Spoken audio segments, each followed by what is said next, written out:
We are live on YouTube. Yes. What's up, world? It's your girl, Joy Daly, and I am here live today with a very special guest joining us all the way from Miami. What's up, right? World? It's your girl, Joy Daly, and I am here live today with a. I just had to take that echo off. I'm sorry. All right, yes. So we're here with DJ Killatouch, live from Miami, which you just recently moved out there, right? Yes, ma'am. The epicenter of the coronavirus, the new epicenter. The new epicenter, because before it was New York, which you got out of New York way before any of the coronavirus shit started going down. So how long you been in Miami now? Been like almost a year and a half. Okay, well, I'm sure it's very different from New York. How do you like it compared to New York? I love it. I'm never going back to New York. Never? Never. I haven't been back yet, and I don't think I'm going back. That's crazy, but I know Miami is nice. It's a very, very great place to live. Seeing the pictures on the Instagram with your backyard is like a beach. So I totally get it. I would never want to go back to New York either. So for those of us watching who might not know, could you please tell everybody a little bit about your experience as a DJ, some of the artists that you've worked with, how long you've been in the industry? I was the official DJ for the Locks, for Jada Kiss, Styles P, and Killatouch for about 15 years. I DJed for artists like Swiss Beats, Joe Buddens, Mano, all types of artists, but mainly, Rough Riders, D Block, Jada Kiss, mostly 15 years. And, now, how did you get your start? Because that's a lot of people, and you said that you go way back working with these people. When did you get your start, and how? Styles P gave me my start. I met the Locks in 1999. I think it was 99 when they had they used to have the How Can I Be Down conventions in Miami. So I drove down from Miami. I drove down from New York to Miami to the DJ convention, and the Locks were there. And one of the guys that worked for Rough Riders at the time, he asked me to do them a favor. He said, the Locks have no transportation. Something happened with the label, and they don't have no transportation. Can I drive them around because I have a minivan? I was like, this is right when they were getting off Bad Boy. Wild Out was about to come out. They were doing the whole Let the Locks Go. They were the biggest thing. So I was like, hell yeah. So I just did what I had to do. I drove them around. I drove Eve around. I drove DMX around. Wow. So you didn't even plan on being their DJ. You started off doing somebody a favor, driving them around. I just did that. And then it wasn't for 2 years later that they called me when Styles P, when I Get High came out. And Styles had his first show, and they called me. They could have called anybody in the world, but they called me. So they knew that you were DJing at the time? Were you DJing at the time? Yeah, they knew. They just they didn't know me personally. They knew of me, but they didn't. That was the first time we met.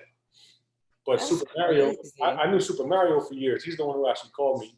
I guess he put the word in Styles' ear. So did you drive them around for the whole course of 2 years, or? No. It was just that 1 week in Miami. Just one time? It was for 4 days, maybe 5 days in Miami. Wow, and then they thought about you the next time they needed a DJ. 2 years later. Wow, that's crazy. I put in the work, you never know. Yeah.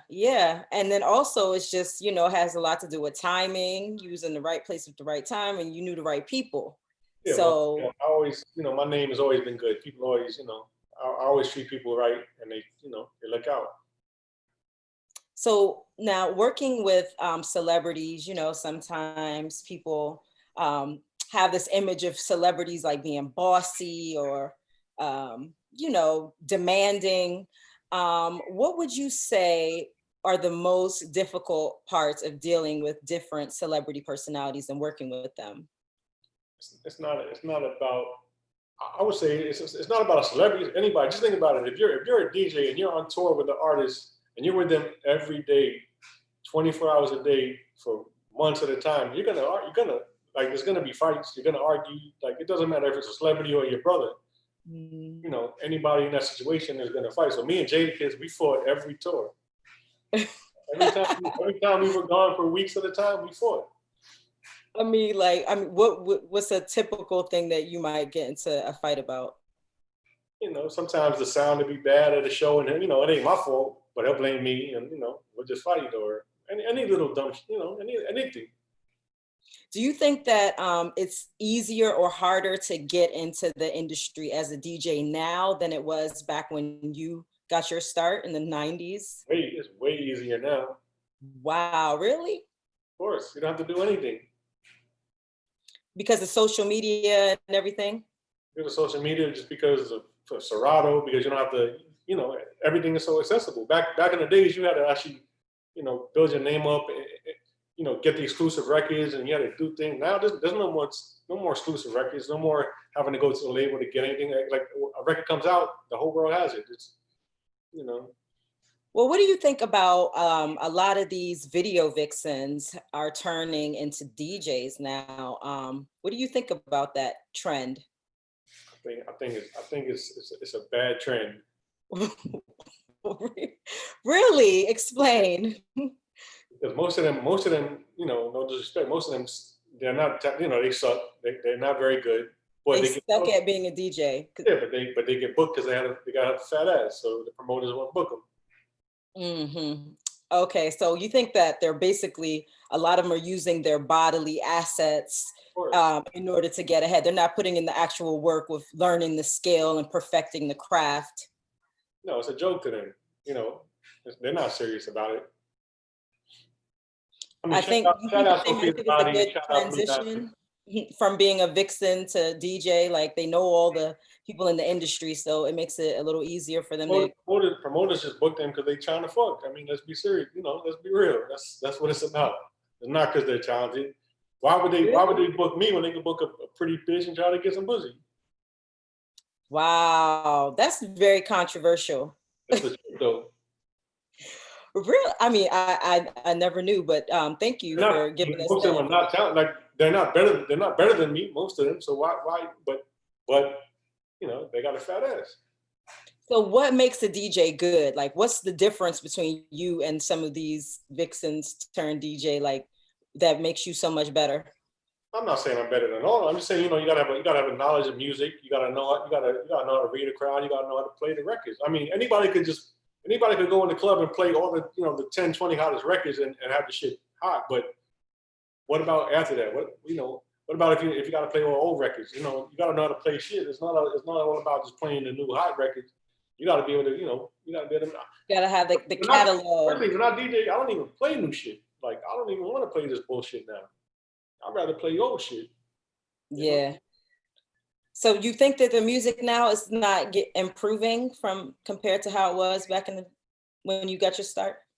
Anybody could put out a record now. So every day there's 100 new songs. So it's I mean, it's too much. And most of this, you know, most of the shit is trash. So do you think that, like, up and coming DJs should study a lot of old music? I think if you're a DJ, you should study music. That's your job. Your job is to know music. So, you know, you can't work at Foot Locker and not knowing about sneakers, right? Exactly. Yeah, you need to know about music, especially whatever genre you're trying to be a DJ in. You should know all genres. Nowadays, you have to know everything. You can't just know hip hop. You have to know everything. So do you, I mean, I've only seen you doing like hip hop stuff. Have you ever DJ'd for something outside of that? Yeah, I've DJ'd all over the world. So I've DJ'd in places where they don't listen to hip hop. You know? So that's important. I personally would rather not play hip hop. You know? Yeah, so I know that you've been transitioning into management, like artist management. Who are some of the artists that you're working with right now? Well, my main artist, he's in jail, so I'm waiting for him to come home. He'll be home hopefully in a couple months. His name is Exodus, and he's been locked up for like 5 years now. Oh no, he's supposed to come home in the next couple months.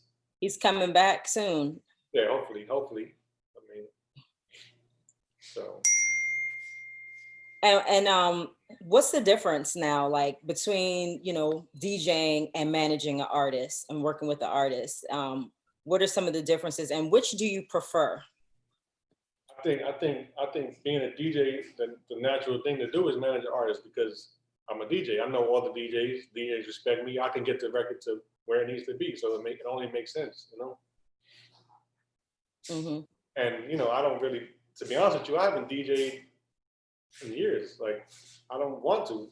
Like I said, the music is not motivating me. Like, I'll only DJ if I could play 80s, 80s, 90s. I don't want to play all the shit that's out now. I don't. I mean, are there any new artists right now that you do like their records? Of All course. of their records? But no, but see, the problem is nowadays it's all about a record. Like, back in the days, it was about an album. I like the album. Now it's like people have a song, and then you might never hear from them again. So it's just it's And if different. you have a song, you're lucky, because like a lot of artists never even get to that point where they have a hit. Right, but people think it's so easy because they see all these, a few people getting a hit, but they don't realize how many people not getting a hit. You're like, there's millions of artists, and there's only a few hits. That's what people understand. I could step outside right now, and there's probably, 10, 15 artists right outside. I get Mhm. approached all the time, by artists that, but I was going to talk about that. Does what attracts you to an artist, and can an artist get your attention that you didn't find, like somebody to come up to you on the street? the only thing that gets my attention with the artist, not to sound crazy or anything, but it's money. You gotta have money because shit costs, and ain't nothing free, and I'm not paying. I'm not paying for you. Wow, you said you didn't say you have to have talent, you have to have money. Like I thought. Talent is the last thing you gotta have nowadays. You can buy your way into pretty much anything, but you gotta have a lot of money. So that's more important than having raw talent right now. I wouldn't say it's more important, but it's just as important. You could be the most talented person in the world if nobody hears you. Then what good is that? Yeah. But I mean, so there's no like lucky person that's gonna run up with you on you with no money, that just has the look and the talent that you're gonna be like, you know what, I'm inspired by you. I am gonna put Never. my money behind you. You don't think that can happen? Because that had to happen for all the artists that blew up. Like, That's not happening with me. that's that is funny, actually. Advice then. So with that said, what is your advice to up and coming artists who would like an opportunity to work with you? First of all, you gotta invest in yourself. Because if you don't invest in yourself, nobody gonna invest in you. Everybody complains about, nowadays it's very easy to get a record deal. But if you don't, the record deal is gonna be shit if you don't invest in yourself and make them, make them have to want to invest in you. I could go get you a record deal right now, but chances are they're gonna give you damn near no money and they're gonna put you on the shelf. But if you invest some money and get your shit popping, then it's a different story. Then like getting a record deal means really nothing nowadays. So you think that it takes money behind the record deal? You also have to be putting money in order to You have get. to put the money up before you get the record deal. So when the record deal comes, it's better for you because you've proven that you're doing shit. You know, So you'll get a better deal, basically, the more that you have behind you before you approach a label. if your numbers are up and they see that you're doing shit and doing all that shit on your own, then obviously they know they have to come at you with some money because you're already doing it. But if they Right. just see you on Instagram and you have 100 followers, yeah, your music might be good, but they know they're not going to make their money back, so they're not going to give you much. Right. So just to change the subject, have you been concerned about the coronavirus? Have you been indoors, outdoors? Like, what is your situation with the? I wouldn't say I'm concerned. I'm not stupid. I'm not going to no stripper party that they having every night out here. I'm not doing that. Yeah, it's a lot of people going out like, nothing's wrong, everything's normal. Yeah, people think it's a joke. Like, yeah, it might have be less serious now with the deaths, but it's still a lot. You're still people getting very sick, and I'm not playing with that. Do you know anyone who's had the virus? I mean, Fred the Godson. I mean, I guess. I mean, I don't really know too many I know people that think they had it, but they didn't get super sick, you know. So I don't know. I mean, I'm in Miami where they say everybody got it, and I don't know anybody that got it. Well, that lucky you. That's what's up. You should try to keep it that way because it's not no joke. Inside, I'm not Definitely going not. outside. I get invited to parties every night. I'm not going. I'm not going. So are your friends out partying? And Some you of the them only are. one not going? Yeah, some of them are. Some of them are. My friends, a few of my DJ friends are DJing these private parties and all that. I'm not doing that. I'm not doing that. Now, do you ever do the live DJ sessions where you DJ on live? I was doing it, but it's to the point where it's too oversaturated. Everybody's doing it, so it's like, what's the point? Yeah. Like, it got to a point where it's just like whatever now. Everybody want to do it. You could go on right now and there's fucking 20 DJs doing it. Do you get approached by a lot of artists or other DJs asking for like advice? And if so, like, how do you handle that? I tell everybody the best advice is to treat everybody like they're somebody, because you never know who's the next one gonna be. You never know. Like I tell everybody, man, like DJ Spin King, for instance, like when he first started, a lot of people wasn't fucking with him, but I always showed him love. I always brought him around. I always helped him any way I could. And look at him now. He's one of the biggest DJs in New York. You never know. So if I would have treated him like shit back then, now if I need something, he would have been like, fuck you. Yeah, but there are some artists who like to treat people like shit. No, most artists do. Publicize it. No, most artists do. Most artists are like that, but I'm not. And I tell anybody that's not the way to do it, because you never know who's the next big blogger who's gonna be. You never know who's the next big deep. You never know. So you gotta treat them. You gotta treat them right. All right. So can we get into like another aspect of your life, and that is your personal life? Okay. Okay. All right, cool. So you see, you're willing to discuss whatever. That's what's up. Now, are you currently dating someone, single, or in an entanglement? I'm single, but I'm talking to somebody, I guess. So you're in an entanglement, is what you're saying? I don't know what you call it. No. Okay. Now, being in the industry, do you think that it makes it easier or more difficult to date someone successfully? It makes it way more difficult. Really? I thought you were going to say it makes it easier. It makes it easier to get the women, but it makes it harder to keep them. And why is that? Because you're out every night, you're partying. Your job is to be out partying. So ain't no woman gonna like that. So what about dating a woman that's also in the industry? Is that better for your relationship and your experience, or do you prefer somebody that's like not even into that life? It doesn't matter. It makes no difference? You don't think like an industry female is more understanding about your situation and how you move around and things like that? I mean, I never really dated nobody like to industry. I got a lot of friends, but I try not to date them.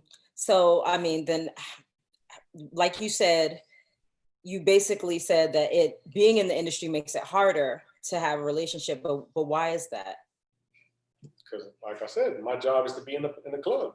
My job is to be around women all the time. So that's not going to be easy for another woman to deal with. Okay. Now, do you have a preference for what type of woman you want to date as far as like race? No, I haven't really dated any white women in my life. But well, why is that? I mean, you're white, right? I don't know. Just never happened. I don't know why. So would you say that you've had a lifelong love of Black women? I would say that. And how did that come about? I mean, were you just like raised like that? Were you raised around a lot of Black people or what? Yeah, I've always been like this my whole life. Growing up in Brooklyn, I was always the hip hop. I was always the DJ. I was a DJ since I was 13 years old. So I was always around that. So do you tan your skin? Like, do you try to make your skin darker? No, not at all. So, so you've never had a Black woman that wanted you to tan or anything like that? Never. So basically the Black women appreciate your pale skin. Yeah, they love me just the way I am. Okay. Now you said that you've never dated a white woman, which is, you know, I'm just like, wow, that's very interesting because you are white. But you notice that there are a lot of white women now who are tanning their skin, they're getting butt shots, breast implants, collagen in their lips. They're doing like all these things to look like really Black. What do you think of that? And do you think that it makes white women more attractive when they do all this stuff to themselves? I'm not saying white women they're not attractive. I just something about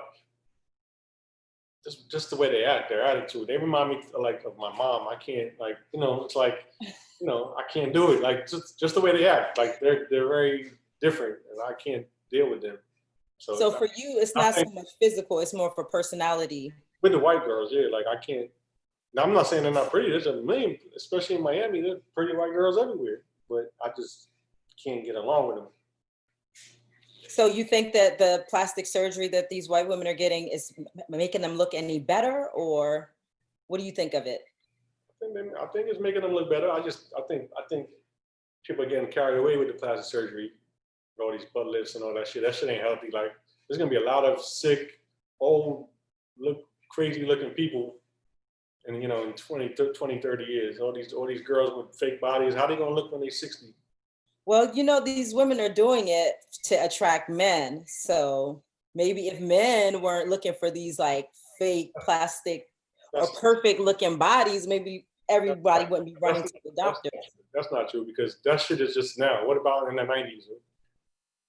And I don't think they were doing the plastic surgery thing didn't start until like sometime like in the later 2000s. That's when it got really the 90s, popular. we still love the slim, the Neil Longs and all them. They ain't had no surgery. Yeah, that's true. Natural was more in, but I think that at some point girls just wanted to look like Barbie, literally, and that's when it just got crazy. And I think it affects a lot of women in the industry. They're getting a lot more plastic surgery than in other industries. Like our rock and roll fan groupies, are they doing all that? Maybe only in our world. That's it. It's only in the hip hop world. It's nowhere else. Really? You think it's like, okay, that's interesting. Yeah. So would you date a woman who's had like a lot of plastic surgery, or would that bother you? I don't think it would bother me. No? No. Okay. Now tell us what you got working on right now. Like what are you, any projects or anything you have coming out in the near future that we should be looking out for? Like I said, I'm waiting for my artist Exo to come home from jail. Hopefully he'll be home in October. But I'm working with a few artists. Leah Da Vinci, I'm working with her. I'm working with a few people. There's a few artists I'm working with, but just follow me. You'll see what's going on. Okay, and it's at DJ Killatouch on Instagram, Twitter, Snapchat. And if artists are like looking for advice or they want you to sign them, ain't nothing free over here. I charge you for that. You want to talk to me, you gotta pay. As long as you have some money, you'll talk to them, right? Listen, time is money. Time is the one thing you never get back in this life. So that shit is worth more than anything in this world. And I put 30 years, 20 years into this music. So you gotta pay. Yeah. Your advice is not free. It's just like a lawyer, right? All right, so all of you guys listening out there that want a record deal, or y'all want some advice or guidance from this OG right here in the industry, hit up DJ Killatouch. And thank you so much for joining us today. That was a really insightful interview. I think you gave us a lot of really important information. And I hope that you're staying safe in Miami, and we'll see you again soon. Thanks for everything. Thanks, Joy. All right, peace. Peace.